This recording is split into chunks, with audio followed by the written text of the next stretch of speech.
बिस्मिल्लाहिर्रहमानिर्रहीम। अस्सलाम वालेकुम दोस्तों, क्या हाल है आपका? सब ठीक होंगे उम्मीद करता हूँ। आज ये मेरा दूसरी स्टोरी है खानपुर की जो मैं आज अपलोड करने जा रहा हूँ और ये आपकी नज़र के सामने भी आ रही है। सबसे पहले तो मैं तमाम खानपुर के दोस्तों को खसूसन लाइन पार जिनमें बागो बहार आता है, चकूक आते हैं, मुख्तलिफ चोलिस्तानी इलाके आते हैं और ख़ास तौर पे जो हमारे लाइन पार के मुतासरीन दोस्त हैं उनके लिए अच्छी खबर ये है कि हमारा जो ब्रिज है जो अरसे दराज से रुक गया था, इल्तबा का शिकार था, अल्हम्दुलिल्लाह उसका काम दोबारा से शुरू हो गया है और ये ब्रिज तेज़ी से बनना शुरू हो गया है। एनओसी भी यहाँ से मिल गई है रेलवे से।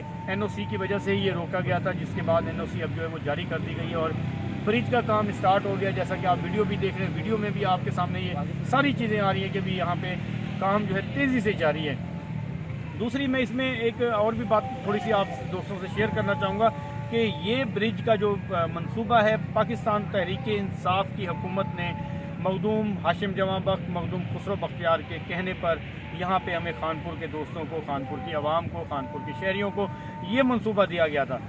लेकिन अब कुछ चंद एक ऐसे लोग भी हैं, हमारे सियासतदान हैं, जो यहाँ पे अपनी तख्ती लगाकर इस ब्रिज को अपने हवाले से अपने ही मामलात करके वो दिखाना चाहते हैं। तो उनसे होशियार रहिएगा।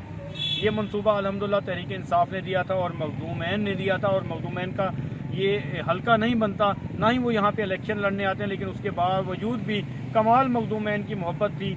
और इसमें ख़ास एक मैं आप दोस्तों को ये भी बताना चाहूँगा कि इस मंसूबे को लेके आने में जो सबसे ज़्यादा किरदार था वो था मेरे बड़े भाई रियाज बलोच का, जो कि मखदूम